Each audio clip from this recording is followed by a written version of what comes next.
Ja, hej! Tor Gustafsson heter jag och kommer från Funktionsrätt Sverige. Nu ska vi se då om... Där. Ja, vad innebär digital tillgänglighet ur ett rättighetsperspektiv då? Ja, Funktionsrätt Sverige ska jag säga någonting om först då. Det är en intresseorganisation, ett samarbetsorganisation för 52 rikstäckande funktionsrättsorganisationer. Ni ser några av loggorna här och ni känner säkert till många av dem. Och vi har alltså 52, vi har faktiskt 53 medlemsförbund just nu.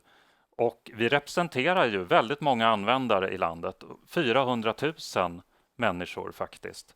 Och vårt mål är just då, som vi hörde här tidigare, ett samhälle för alla. Ja, tillgänglighetsdirektivet, det är ju dagens tema och det handlar både om det här att det ska vara lika tillgänglighetskrav i olika medlemsländer, alltså det här med interoperabilitet och att det ska underlätta för fri rörlighet och så. Men ett annat syfte som är uttalat är ju det här att säkerställa fullständig respekt för rätten för personer med funktionsnedsättning till att leva oberoende och att delta fullt ut i samhällsgemenskapen. Och det här, jag ska gå direkt till den här bilden nu då, för att det här funktionsrättskonventionen gäller ju i Sverige sedan 2009. Då Sveriges riksdag ratificerade konventionen då.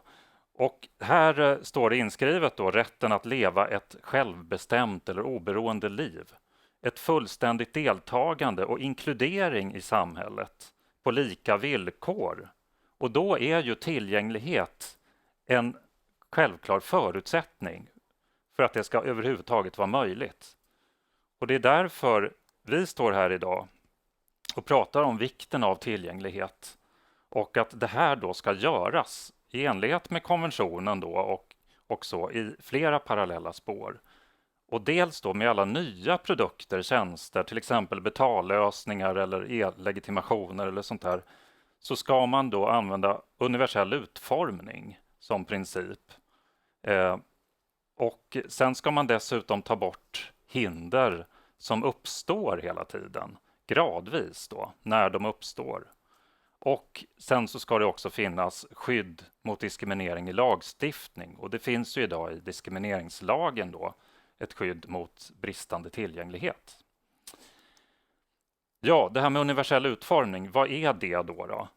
Jo, det är då en princip som säger att sådan utformning av produkter, miljöer, program och tjänster att de ska kunna användas av alla i största möjliga utsträckning utan behov av anpassning eller specialutformning.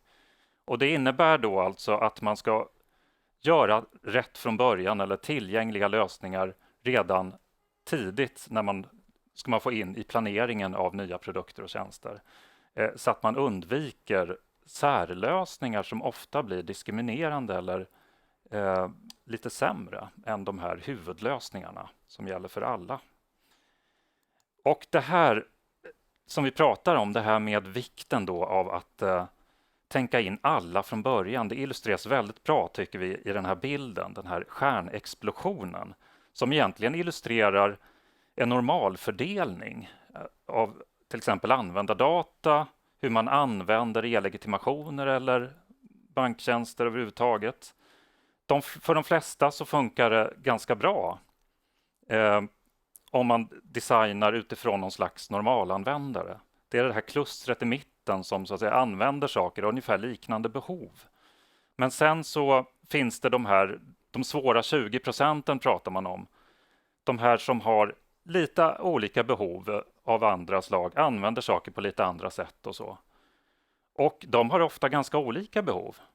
Så att ska man få in de här, då måste man titta på hur de här använder saker och ting.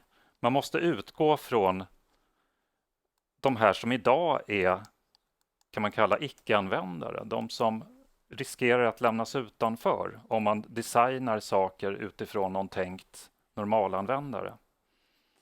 Och då finns det en designprocess man kan använda som beskrivs här. Och det är handlar om att man identifierar de möjliga användarna och användningssammanhanget.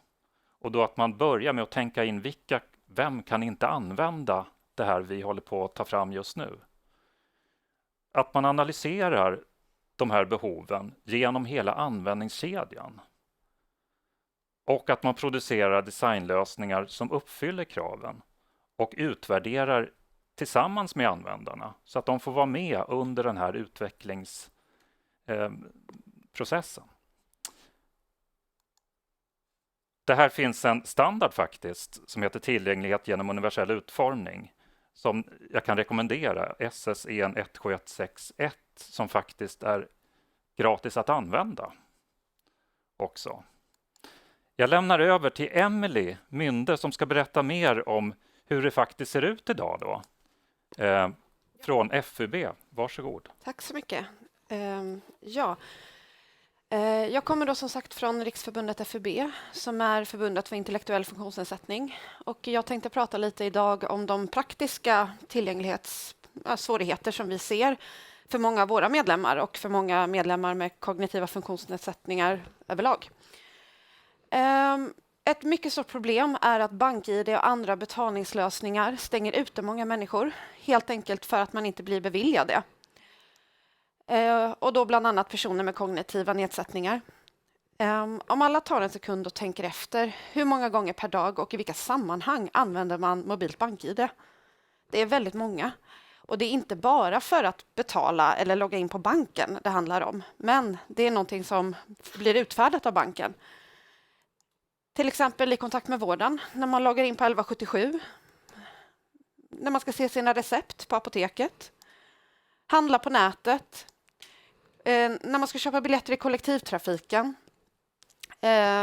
Någonting vi också såg blev ett väldigt påtagligt problem efter pandemin var att när man skulle ansöka om att få ett vaccinpass för att kunna delta i olika evenemang, då kunde man inte göra det här på ett smidigt sätt utan var tvungen att göra det postvägen.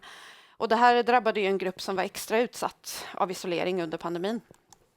Men också till exempel digitala brevlådor.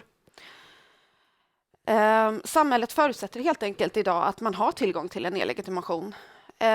Men det som ses som ett säkerhetsskäl av banken skapar ett enormt digitalt utanförskap och även ett praktiskt utanförskap som vi visar på här. Och därför tänkte jag att uppmana lite grann till idag att försöka se och hitta lösningar för inkludering för personer som alla är i behov av att använda BankID idag. Och det finns säkra och tillgängliga lösningar även för BankID. Precis.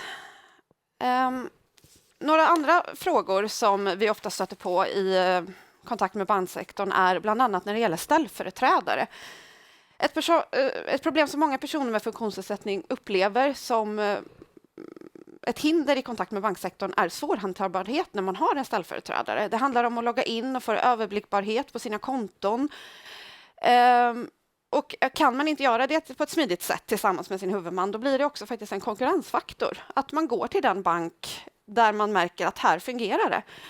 Och för att sätta det lite grann i ett sammanhang så var det 2022 var det 124 000 ställföreträdarskap i Sverige. Så det är faktiskt någonting att ta med sig. Att enkla och smidiga lösningar för ställföreträdare är väldigt positivt för den här målgruppen. Sen har vi kontantfrågan. En möjlighet att betala med kontanter, det vill säga ett alternativ till det digitala, är något som många människor efterfrågar. Att man gör uttagsautomater tillgängliga hjälper inte ifall det inte finns platser där man faktiskt kan ta ut och använda dem på. Så det är också någonting att skicka med. Teknik för taligenkänning används i högre grad vid kundsupport, men den fungerar dåligt för personer som pratar på ett lite ovanligare sätt. Också AI-teknik riskerar generellt att diskriminera personer med funktionsnedsättning, och det här var tidigare talare lite inne på. Men när det gäller utformning av hemsida och app och hur man ska göra det på ett tillgängligt sätt, så handlar det många gånger också om krångliga hemsidor eller appar som inte är utformade efter målgruppens behov. Det ska inte ta många klick att komma fram till lättläst information som är begriplig. A och O när man utformar hemsidor och appar är att det ska finnas möjlighet att lyssna på informationen, men också att det ska finnas en flik med lättläst. Och det här behöver finnas direkt när man kommer in på en hemsida eller app. Det ska inte vara så att man behöver klicka sig vidare med 5 klick, utan det ska finnas där direkt. Och jag gjorde en snabb undersökning nu innan idag hos 6 storbanker. Och jag kunde inte hitta varken lättläst eller uppläst från varken startsidan eller under sökfliken på någon av dem.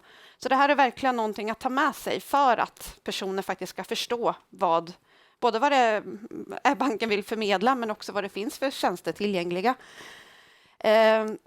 Precis.